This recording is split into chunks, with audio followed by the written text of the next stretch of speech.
The planet Varela 9 was burning. Smoke rose into the violet sky, twisting like black ribbons over the shattered plains. Explosions echoed between the crystal mountains as the Terran expeditionary fleet fought the insectoid race known as the Threxians. For 3 days and nights the battle had raged without mercy. Captain Ethan Cole ran through the ruins of an alien city, his armor covered in dust and blood. His visor flickered from damage and the air smelled of ozone and death. Behind him, his squad tried to keep up, their boots crunching on glass and metal fragments. "Cole!" Sergeant Dana Harris shouted through static. "We're cut off from command. Comms are dead. What's the plan?" Ethan checked the horizon.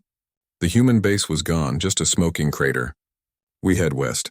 Find survivors, regroup, and hope the fleet sends evac soon." But deep inside, he knew the fleet wouldn't come. They had underestimated the Threxians, calling them primitive bugs. That arrogance had already cost thousands of lives. They moved carefully through the ruins, rifles raised. The city had once been beautiful, strange tall spires that glowed softly even now, and walls carved with flowing lines that looked almost alive. But now it was a graveyard. As Ethan scanned a broken archway, a faint sound reached him. At first he thought it was wind, but then he heard it again, a soft, frightened whimper. He raised his hand. "Hold position." The others stopped as Ethan followed the sound. It led him down a half-collapsed corridor filled with dust and flickering light. Something small moved in the shadows. When he stepped closer, his breath caught. A child, but not a human one. The little creature had delicate arms, pale blue skin that shimmered, and translucent wings folded tightly against her back. She couldn't have been more than 5 years old by human standards. Blood trickled from a wound on her leg. For a moment, Ethan just stared. The Threxians were the enemy. They had slaughtered entire colonies, ambushed human transports, and shown no mercy. But this child, she wasn't a soldier. She was crying softly, eyes wide with terror. "Please," she whimpered in a strange, musical voice. Ethan lowered his rifle. "Hey, easy there. I'm not gonna hurt you." Behind him, Sergeant Harris appeared. Her eyes widened. "Sir, what the hell is that? A bug kid?" "We can't." "Quiet," Ethan said firmly. "She's hurt," Harris frowned. "Sir, with all respect, that's the enemy." "I know," Ethan replied, already kneeling beside the child. "But she's still a kid." He tore a strip from his sleeve and wrapped it around the wound. The little alien winced but didn't pull away. Her golden eyes looked at him, full of confusion, fear, and something else. "Trust, Captain," Harris warned, scanning the ruins. "If her people find us..." A distant roar interrupted her. The ground shook as something massive landed nearby. Ethan looked up and saw the shadow of a Threxian war machine stomping through the street, firing energy bolts. "The humans dove for cover. Move," Ethan shouted. "We can't stay here." He scooped the child into his arms and ran, his squad following close behind. Beams of blue light carved through walls as the machine hunted them. Dust filled the air and explosions rumbled closer. They reached a broken plaza with a collapsed roof. The structure groaned dangerously. Ethan set the child down and turned to cover the rear. "Harris, get her out through that gap." But before they could move, a shockwave hit the building. The roof cracked and began to fall. "Down," Ethan yelled. Without thinking, he threw himself over the alien child, wrapping his arms around her. Debris rained down, slamming into his armor. Pain shot through his back. The world became a blur of dust, sound, and darkness. When silence returned, he could barely breathe. The roof had caved in, but the girl was alive under his arms. She opened her eyes, trembling. "You protect me?" she whispered weakly. "Yeah," he said, forcing a smile through the pain. "You're safe now." Boots echoed through the ruins. Heavy footsteps. Ethan tried to lift his rifle, but his arm wouldn't move. Shapes emerged through the dust.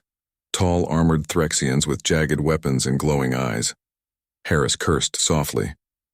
"We're surrounded," Ethan coughed, struggling to sit up.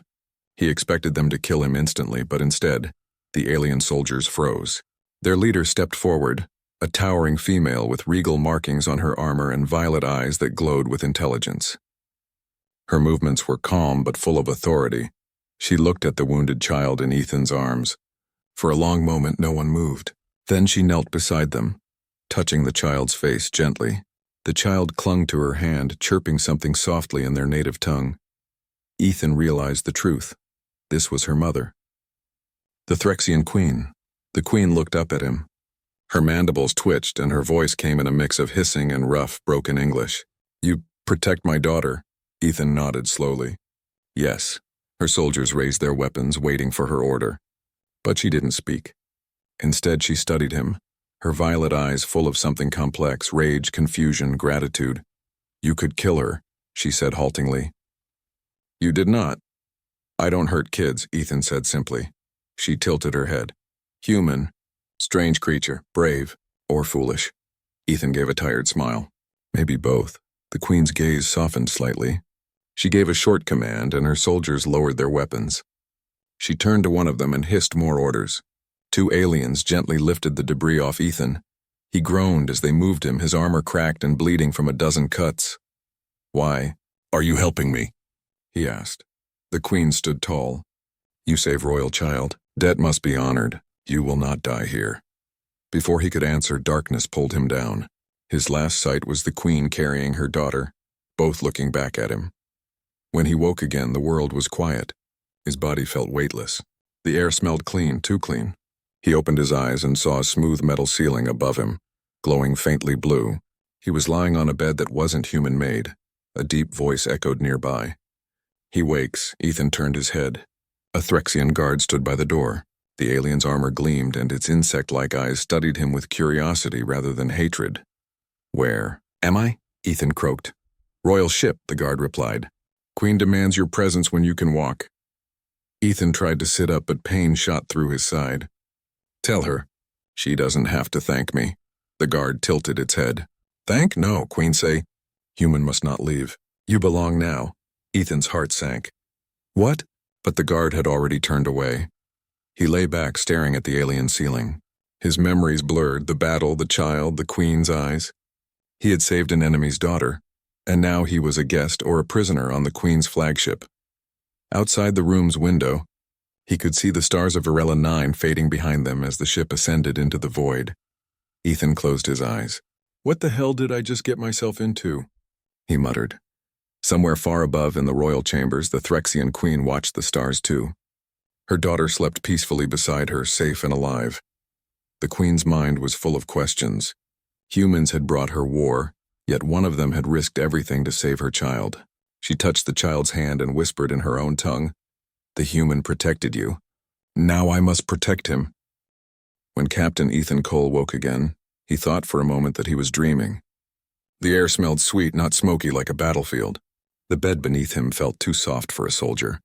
Above him, the ceiling glowed with slow waves of light that shifted from blue to gold, like ripples of water. He sat up slowly, his ribs aching. His armor was gone. Instead, he wore a smooth light cloth that fit him perfectly. It wasn't human fabric. It shimmered faintly like liquid silk. He turned his head and froze. The room wasn't made of metal panels like a human ship. The walls curved smoothly like the inside of a seashell, glowing with pale colors. Strange vines with silver leaves grew from the walls, and the floor pulsed faintly as if alive. He realized it. This was no dream. He was inside a Threxian ship. A soft hum came from the door before it slid open without sound. A tall Threxian guard stepped inside. Its armor was black with violet markings, and it moved with silent precision. The guard's insect-like face tilted toward him. "Human Ethan Cole, the Queen commands your presence." Ethan blinked. "The Queen? The one from the ruins?" The guard gave a slow nod. "Yes, she who rules the Hive fleet. She who owes you life debt." "Life debt?" Ethan muttered. "I didn't ask for that." "Does not matter," the guard said. "Come," Ethan sighed. He swung his legs off the bed, ignoring the pain that flared in his back. "At least tell me, am I a prisoner or a guest?" The guard's mandibles clicked softly, as if confused by the question. "Both," it said finally. "You live by Queen's will." That didn't sound comforting. He followed the guard through winding corridors that glowed with faint organic light. The walls seemed to breathe. Every surface pulsed softly as if the ship itself was alive. He remembered rumors that Threxian ships were bioorganic, grown rather than built. Seeing it in person sent chills down his spine. Other aliens passed them, tall, slender, covered in plates that shimmered like wet stone. They stared at him as he walked by, whispering in their hissing language. He could feel their curiosity, their distrust. To them, He was the invader, the killer of their kind. The corridor opened into a vast chamber that took his breath away. It looked like a cathedral made of light and crystal. Giant roots stretched across the ceiling, glowing with slow energy pulses. In the center of the room stood a raised platform surrounded by floating orbs of light. And there, sitting upon a throne carved from pure crystal, was the Threxian queen. She was taller than he remembered, her presence powerful yet graceful. Her armor looked like living silver, and her violet eyes glowed softly as they met his. Her wings, large and translucent, shimmered behind her like a veil. At her feet, playing with glowing shapes that floated in the air, sat the child he had saved. When she saw him, her small face brightened. "Human," she chirped happily, running toward him. Ethan instinctively knelt and smiled. "Hey there, little one. You're looking better." She giggled, her wings fluttering weakly. "No hurt now. Mama heal." He gently patted her head. "Good, you be careful next time, okay?" The queen watched the scene silently. There was no anger in her eyes, only deep thought. When the child returned to her side, the queen finally spoke. Her voice was smoother than before, her English better, as if she had been studying. "You are Captain Ethan Cole of the Terran Fleet?" "Yes," he said cautiously. "And you are the one they call the Threxian Queen?" She tilted her head slightly. "Among your kind, yes. My name in your tongue has no sound. You may call me Ziracala." "All right, Ziracala," he said slowly. "I appreciate that you didn't kill me back there. But I need to get back to my people." Her eyes flashed with something sharp. "You think you can just leave after saving royal blood?" Ethan frowned. "I didn't save her for a reward. It was the right thing to do." The queen rose from her throne and descended the steps gracefully. Up close, she was both terrifying and beautiful. The silver plates of her body caught the light like armor and jewelry combined. "In my culture," she said softly, "a life debt binds the savior and the saved. My daughter lives because of you. By our law, that means your life belongs to the royal line. You cannot leave." Ethan's jaw tightened. "So, I'm your prisoner?" She shook her head. "No, you are honored. You will be kept safe, given comfort, and treated with respect. You will stay here. Forever." The word hit him like a punch. "Forever? That's not possible. My people will look for me." "They already did," Ziracala said calmly. "Your fleet retreated. The war for Varela Nime is over. You were listed as dead." Ethan took a step back. "You're lying." Her expression didn't change. "You may confirm it yourself. We intercepted their transmissions. They buried you with honors." He felt dizzy, dead. To them, he was already gone. His family, his crew, they thought he was a corpse on a battlefield. Ziracala continued softly. "Perhaps this is better. Among your kind, war and pride rule all things. Here you will have peace." "Peace?" Ethan said bitterly. "By keeping me locked in a golden cage?" The queen's wings flared slightly, showing a flash of irritation. "You misunderstand, human. You are not my prisoner. You are my guest, the first human to stand in the royal hive alive, and the first to show mercy to my child." Ethan sighed, rubbing his temples. "Look, Queen Ziracala, I'm grateful for your help, but I belong with my people. I can't stay here." Her violet eyes met his steadily. "You can, and you will." He stared back at her, defiance burning in his eyes. "And if I refuse?" The queen turned slowly and looked down at her daughter. The little one was watching them both, confused by the tension. Ziracala's voice softened. "If you refuse, you break the bond of honor. My soldiers will not harm you, but they will not let you go. You are tied to her fate now." Ethan's anger cooled slightly as he saw the child clutching a glowing toy, smiling at him innocently. He remembered her cries, her bleeding leg, her fear. He had saved her because it was right. And now that act had trapped him in an alien world. The queen noticed his silence. "You are troubled," she said. "You saved without expecting reward. That makes you rare. Even among humans," he glanced at her. "You know much about us?" "Not enough," she admitted. "We thought you monsters, yet you protected the weak, even those not your own. It makes me curious." Ziracala gestured, and a nearby guard brought a bowl filled with glowing blue fruit. "Eat," she said. "You must regain strength." "My daughter wishes to see you again tomorrow." "You will live among us and learn." Ethan looked at the strange fruit, then at the queen. "You really plan to keep me here forever, don't you?" She didn't answer directly. Instead, she said quietly, "There are worse fates than being honored by a queen." That night, Ethan was given a private chamber. The bed was soft, the food rich, and everything seemed designed for comfort, but he couldn't sleep.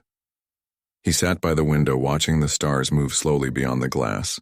Somewhere out there, humanity was still fighting, and he was stuck here, surrounded by aliens who didn't understand freedom, but part of him couldn't forget the way the Queen looked at him, not as an enemy, but as something intriguing. He heard a small sound near the door. When he turned, he saw the child peeking in. She carried a glowing crystal and smiled shyly. "Human," she said softly. "Mama say you brave." "I like brave," Ethan smiled despite himself. "Thanks, kiddo. You should be sleeping." She stepped closer, handing him the crystal. "Light for dreams," she said. "So darkness not take you." He took it gently. "Thank you." She giggled and ran out again. The door closed softly behind her. Ethan sat in silence, holding the glowing stone. For the first time since the war began, he felt something different. Not fear, not anger, but a strange warmth. Maybe this wasn't a prison. Maybe it was something else he didn't understand yet. But one thought still haunted him as he looked out into the stars. If he was truly a guest forever, what would the Queen really want from him? Days turned into weeks aboard the Threxian hive ship. At first, Captain Ethan Cole had tried to escape. 3 times, in fact. Each time, the attempt ended before it even began. The ship itself seemed alive, reacting to him as if it knew what he was thinking. Corridors shifted, doors sealed, and walls pulsed to block his path. It was like trying to escape from a living creature that could read his mind. Eventually, he stopped trying. The guards were never cruel, but they were always present. He had freedom to walk through certain parts of the ship, but not beyond. He was watched, studied, and treated like something precious and dangerous. Every morning, he was brought food that glowed faintly blue and tasted surprisingly sweet. Every evening, a soft light dimmed across his room, as if the ship itself were singing him to sleep. And every day the Queen's daughter visited him. Her name, he learned, was Lura. She was playful, curious, and fearless. She followed him like a shadow through the glowing halls. Her laughter echoed in the alien corridors, softening even the coldest stares of the guards. "Human, why your eyes so small?" she asked one day, poking his cheek with a tiny claw. Ethan chuckled. "Because we don't need big eyes to see in the dark." "Dark scary," Lura said seriously. "But you not scared?" He smiled faintly. "I've been through worse." She tilted her head. "You saved me. Mama say humans not all bad." Ethan sighed softly. "Not all of us. Some try to do the right thing." She didn't fully understand, but she nodded as if she did. Then she handed him a strange flower that shimmered like starlight. "Mama say this mean gratitude, and so—" "Gratitude, human Ethan." He smiled and took it gently. "Thank you, Lura." Later that day, 2 guards came for him. "The Queen summons you," one said. Ethan followed them through a wide hall that led to a massive dome filled with glowing pools. The air shimmered with soft mist. Strange shapes moved under the water, living machines that glowed from within. It was like walking through a dream. At the center stood Queen Zirakala, gazing at the stars through a transparent wall. Her wings caught the starlight like glass. When she turned, her eyes met his with calm strength. "Captain Ethan," she said, "you look restless." He gave a small, tired smile. "Can you blame me? I'm a soldier. I'm not built for palace life." Her expression softened. "You miss your kind." "I do," he admitted. "But they think I'm dead. So I guess there's not much to miss." Zirakala stepped closer, her movement graceful but powerful. "You are not dead. You are reborn here. You are part of something greater." "Greater?" he repeated. "You mean your hive?" "Yes," she said quietly. "The hive is life. We share thought, feeling, and purpose. You humans live apart, always divided. We live as one." Ethan looked away. "Togetherness sounds good, until one mind controls all others." Her wings fluttered faintly. You think us slaves? I don't know what to think, he admitted. But freedom means something to me, the right to choose my own path. The Queen studied him for a long moment, then smiled faintly. And yet, your path led you to save my daughter. Perhaps fate chooses better than we do. Ethan sighed. Maybe. Zira turned toward the pool. A glowing shape rose from beneath the surface, a holographic display made of light and energy. It showed a map of the galaxy with several systems highlighted in red. Your war spreads, she said. Humans push deeper into the void. Colonies rise on worlds that were never yours. Many species fear you. Ethan frowned. We explore. We survive. We defend ourselves when attacked. She looked at him sharply. You defended yourself by burning 3 of our colonies before this one. He froze. That wasn't my decision. I know, she said quietly, but it shows what your leaders believe. They do not see us as equals. Ethan was silent for a long moment. Then maybe it's time someone did. Her violet eyes softened. Perhaps that someone is standing in front of me. He looked up, surprised. Me? Yes, she said. You are human, yet you showed mercy when all others brought death. You protected the future of my people. I want you to help me understand your kind. Ethan hesitated. You want me to teach you about humans? Not teach, she said, shaking her head slightly. Show me. Help me see what drives you, your courage, your chaos, your compassion. He gave a small, tired laugh. That's a tall order, Your Majesty. Zira smiled faintly. I have time, and now, so do you. Over the next several days, Ethan found himself spending more and more time in her presence. They met in the great chamber or walked through the ship's gardens, vast spaces filled with glowing plants and small hovering lights. The Queen asked questions endlessly, about Earth, about human art, about war, and even about laughter. Your kind finds joy in sound, she said once as Ethan hummed softly while fixing a damaged drone. You make noise when happy. Curious. He smiled. It's called music. It reminds us we're alive. She tilted her head. Do you sing? He laughed quietly. Not well. I wish to hear it. Ethan hesitated, then softly began to sing a simple old Earth tune, something his mother used to hum when he was young. His voice echoed gently in the glowing chamber, and the Threxians nearby paused to listen, their antennae trembling slightly as if feeling something new. When he finished, Zira said quietly, It is strange, yet it makes the air feel alive, like sunlight through crystal. He smiled. That's kind of the point. Her eyes lingered on him longer than before. For the first time, Ethan saw something in her gaze that wasn't just curiosity. It was warmth. But not everyone in the hive approved. One night, as Ethan walked back to his quarters, a group of Threxian warriors blocked his path. Their leader, tall and scarred, hissed softly. You should not be here, human, the warrior said. The Queen is blinded by gratitude. You are still the enemy. Ethan raised his hands calmly. I'm not looking for trouble. Your kind brought death to our worlds, the warrior snarled. Why should we let you live? Before Ethan could answer, a sharp, commanding voice echoed down the hall. Enough, the warriors froze. Zira stood behind them, her eyes glowing fiercely. You question my command? The soldiers bowed quickly, trembling. Forgive us, my queen. Leave him, she said coldly. He is under my protection. They obeyed instantly, retreating into the shadows. When they were gone, Ethan exhaled slowly. Seems I'm not very popular around here. Zira expression softened. They fear what they do not understand. Give them time. Ethan met her gaze. And you? What do you see when you look at me? She paused, her wings folding gently behind her. I see a warrior with a heart unlike any I have known.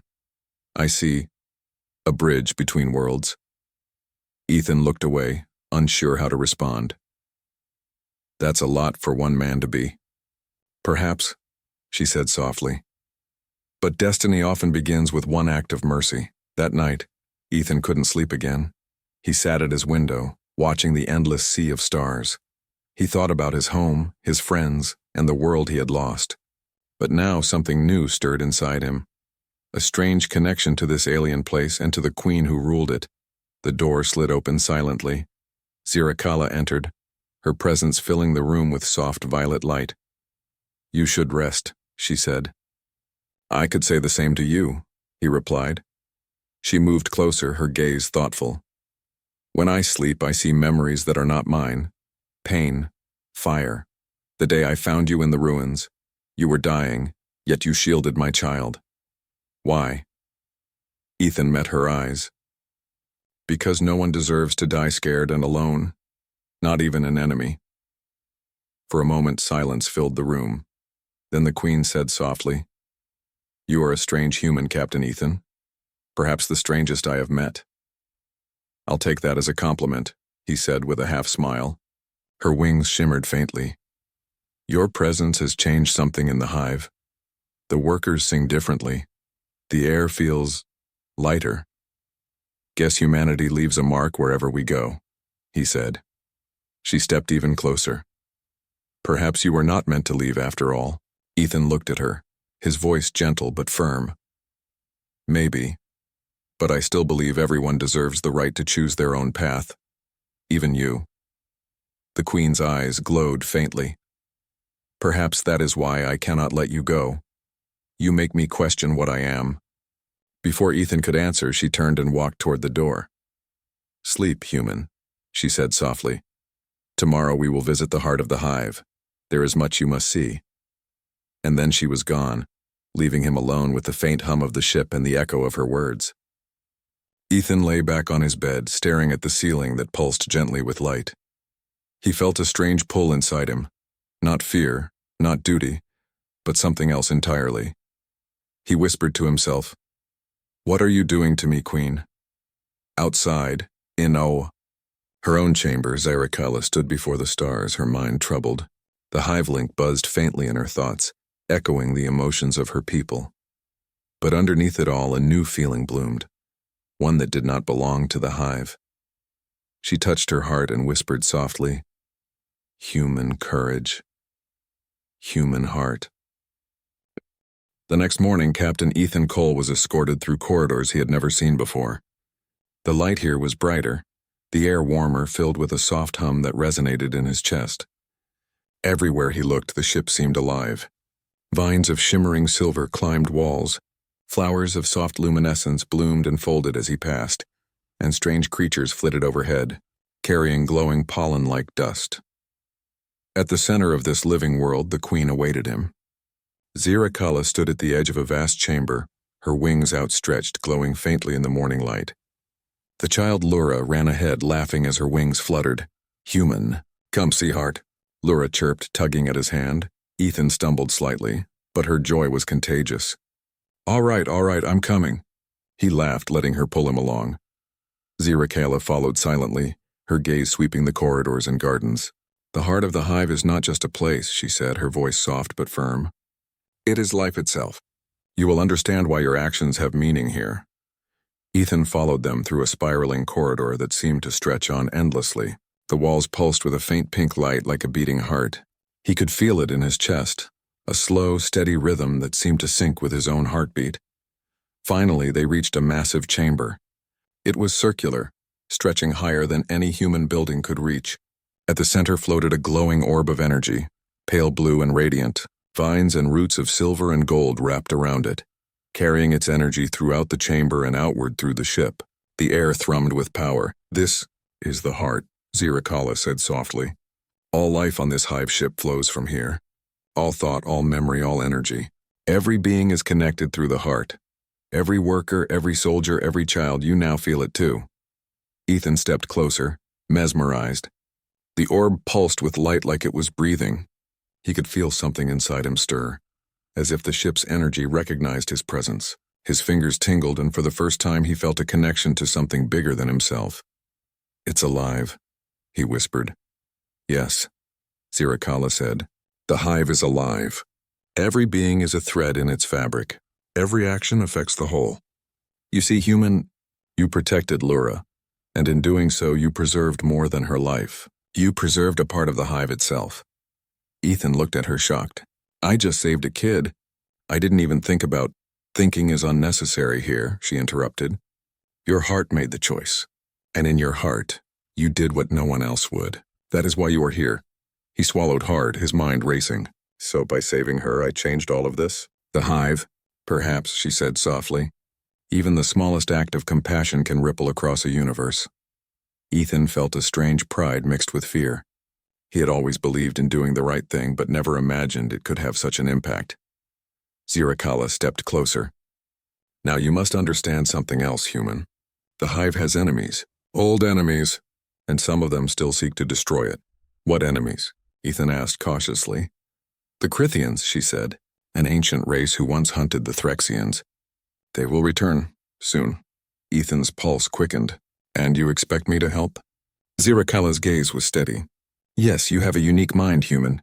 You understand survival, strategy, and mercy in ways few of my people do. The hive may depend on you. He exhaled slowly, rubbing his temples. Great, so now I'm a military advisor. For aliens. You are more than that, she said quietly. You are a bridge. You may change what humans think about us and what we think about humans. That is why you cannot leave. Ethan looked at the heart again. The glowing orb pulsed, filling the chamber with warmth and light. He realized the hive was more than a ship.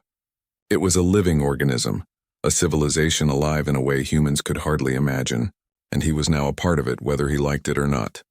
Days passed in a strange rhythm. Ethan learned to navigate the hive ship, moving through gardens and tunnels, observing the workers and soldiers. He saw the Threxians in a new light. They were not mindless insects. Each one had personality, emotion, and intelligence.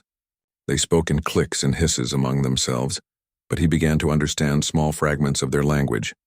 Some were curious, some cautious, some playful, and all were connected through the heart. Ethan even trained with some of the Threxian warriors, teaching them simple strategies based on human combat. At first they resisted, but soon they learned to adapt and improve. They were eager students, quick to observe and relentless in practice. Human clever, one of them said during a training session. You think differently. We learn, Ethan smiled. Different doesn't mean better, just sometimes useful. Laura often watched them from the sidelines, giggling when Ethan fell or stumbled. She became his constant companion, and her laughter reminded him of why he had saved her in the first place.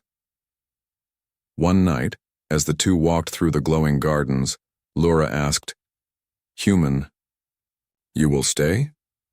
Ethan looked down at her, the small light from her wings casting a soft glow. I don't know, little one, he admitted. I want to go home, but I also don't want to leave you or the Queen in danger. She tilted her head. Mama say you brave. Brave stay, Ethan chuckled softly.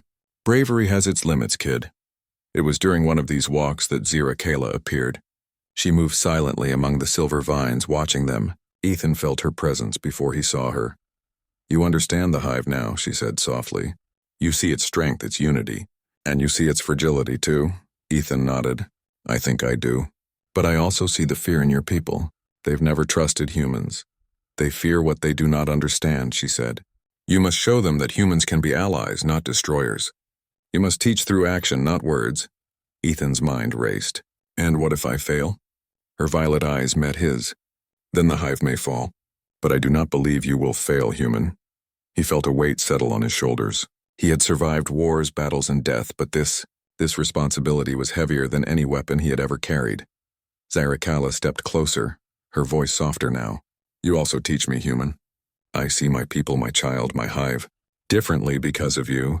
I do not know if I should admit it, but I trust you. Ethan met her gaze, the warmth in her tone reaching him in ways he did not expect. Then I'll do my best, he said quietly. I always try to do what's right. Her wings fluttered faintly, almost imperceptibly. Then perhaps staying here forever is not so terrible after all. Ethan swallowed, unsure whether to laugh or protest. I'll think about that tomorrow, he said, smiling faintly. A week later, the hive shuddered violently. Alarms blared and glowing red lights pulsed along the walls. Ethan was in the training chambers with Laura when guards rushed in. "The Crithians have been detected," one shouted. "Prepare for defense." Ethan grabbed his rifle instinctively, heart racing. Lura clung to him. "Human, scary? I'll protect you," he whispered, scanning the room. "Stay close." Zarikala appeared at the edge of the chamber, wings spread wide. "Human," she said. "Your skills are needed now. Come with me." They ran through the corridors, past glowing gardens and hovering workers who scattered in alarm. Ethan realized that the Hive's true power was not just in its technology, but in its unity. Every creature, every worker responded instantly to the Heart's call. They reached the command center, a room filled with glowing panels and energy conduits. The Heart pulsed faster, reacting to the approaching threat. "The Crithians are formidable," Zarikala said. "They seek to destroy everything I have built. You understand strategy. Think fast." Ethan looked at the maps, at the glowing red points indicating enemy ships approaching the Hive. His training, his battlefield experience, his humanity, all of it came alive. "This is it," he muttered to himself. "Time to see if humans really can make a difference." The Hive shuddered violently as the Crithian fleet emerged from hyperspace, massive warships streaking toward them like deadly comets. Red energy beams cut across the void, lighting up the darkness of space. The Queen's ship responded immediately, the heart of the Hive pulsing brighter, sending waves of energy through every soldier, worker, and vessel. Captain Ethan Cole stood on the command platform beside Queen Zarikala, his rifle slung over his back. His uniform was reinforced with Threxian armor, and his mind raced with strategy. For the first time since he arrived, he felt completely alive. Not just a human in an alien world, but a force that could change the outcome of this battle. Zarikala's violet eyes met his. "Ethan, the Hive will follow your plan. You must guide us," Ethan swallowed. "All right. First, we'll split the fleet into 3 formations. 2 groups distract their main forces, and the Heart will shield the core. Your mind is strange, yet effective," Zarikala said. "Then we follow you." He nodded, feeling the weight of responsibility settle on his shoulders. If he failed, the Hive would fall. Lura, the Queen, and countless lives would be lost. But if he succeeded, humanity would gain respect across the stars. In the control room, screens displayed the Crithian fleet advancing. Red dots moved rapidly, indicating ships armed with devastating energy cannons. "They're fast," Ethan muttered. "Faster than anything we've seen." A lieutenant beside him clicked rapidly on the holographic controls. "They're focusing on the Heart. They know if they destroy it, the Hive falls." Ethan's jaw tightened. "Then we make sure they never reach it." He turned to Zarikala. "Queen, trust me. I'll show you what humans can do." Her wings fluttered faintly. "I already do, human. Now prove it to them." The battle began with a sudden flash. Crithian ships fired on the Hive, energy beams colliding with the living hull. The Heart pulsed violently, sending shockwaves across the ship. Workers scuttled to reinforce weak points. Soldiers positioned themselves along the walls, and Ethan moved quickly to the front lines. He took a squad of Threxian warriors and launched a preemptive strike on the Crithian vanguard. His experience in battlefield tactics guided him as they dodged blasts, returned fire, and took down key enemy ships. The warriors followed his commands instinctively, trusting the human who had saved their princess. One massive Crithian cruiser broke through the outer defenses, aiming directly at the Heart. Ethan's mind raced. "Divert all energy to the shield generators. Take out their weapons first," he shouted. The Queen's voice echoed through the Hive link. "As you say, human." Energy surged through the ship, and the shields flared to life, pushing the enemy back. Ethan fired his rifle from the command platform, targeting weak points on the Crithian ships. He moved like a man possessed, dodging energy blasts, shouting orders and inspiring the Threxian soldiers around him.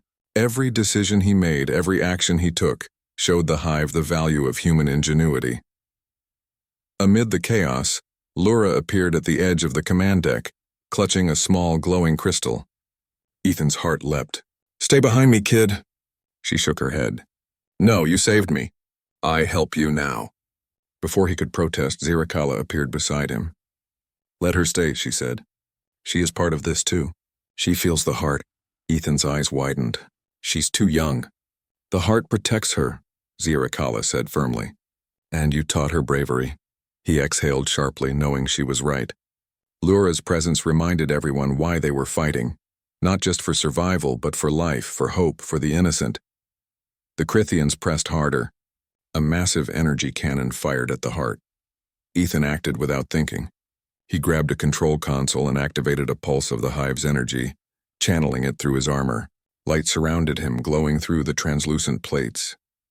His voice rang across the fleet. "Hold your ground. Protect the heart. Move as one."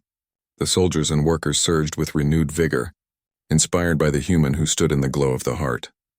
Ethan led a counterattack, moving directly into the path of the cannon, guiding energy pulses to neutralize it. Sparks flew, alarms blared, and the entire ship shook violently. But he did not falter. Each decision, each action showed courage, ingenuity, and unwavering determination. He was humanity's spirit made flesh, standing against impossible odds. Suddenly, the largest Crithian flagship broke through the outer defenses. It descended toward the heart, weapons blazing. Ethan's mind raced. "Queen! I need full energy focus on me." Siracela's voice rang through the hive link. "Do it, human!" The heart pulsed like never before, sending a surge of energy that enveloped Ethan. He felt power course through him, an alien power, yet somehow familiar. He aimed the energy through the consoles, creating a shield around the heart. The Crithian flagship struck the shield and exploded in a burst of crimson energy, its debris scattering across space. The hive cheered, the workers and soldiers pulsating with relief. Ethan stumbled, exhausted but alive. He had faced death and emerged victorious, not through alien technology alone, but through human courage and ingenuity. After the battle, the hive ship was quiet. The heart pulsed gently, humming softly like a heartbeat. Ethan sat on the command platform, breathing heavily. Siracela approached, her wings glowing softly. "You did it," she said quietly. "You saved the hive. You have shown what humans can be." Ethan shook his head, still catching his breath. "I didn't do it alone. The hive fought too, I just guided them." "You guided them with heart," she said. "And that is rare." Lura ran up and hugged his leg. "Human, you hero!" He chuckled softly, ruffling her hair. "Thanks, kiddo. But heroes need a little help sometimes." Siracela watched them, her violet eyes softening. "I see now why you could never leave. You are part of this hive, part of our lives, part of our hearts." Ethan looked at her, feeling the weight of her words. "Then what now?" "Now," she said softly, "you decide your place. You may choose to stay or return to your kind. But know this, if you stay, you will be honored, protected, and loved. And if you leave, your legacy will remain." He looked at the heart, glowing softly in the center of the hive, and then at the child who had been the reason he survived the ruins of Varela 9. He remembered the moment he shielded her from falling debris, the moment he chose mercy over fear. His choice was clear. "I stay," he said quietly, "not for honor, not for power, but because it's right, because I saved her once, and now I'll protect her forever." Siracela's wings fluttered, the glow of the heart intensifying. "Then you are truly part of us, Ethan Cole, human, warrior, protector, friend." Lura squealed and jumped into his arms. "Human, stay!" Ethan laughed, holding her gently. For the first time, he felt a peace he had never known. Not just survival, not just victory, but belonging. The hive had accepted him. The Queen had accepted him. And through one act of courage and mercy, humanity had left its mark on an alien civilization. Outside, the stars stretched endlessly. But for Ethan, the galaxy no longer felt cold or distant. It felt alive, and in the center of it all, he was home. And so the man who had shielded a child from harm became more than a soldier. He became a legend, a bridge between species, a symbol of courage, and a living testament to the power of mercy. The hive would flourish, the Crithians defeated, and humanity's potential recognized across the stars.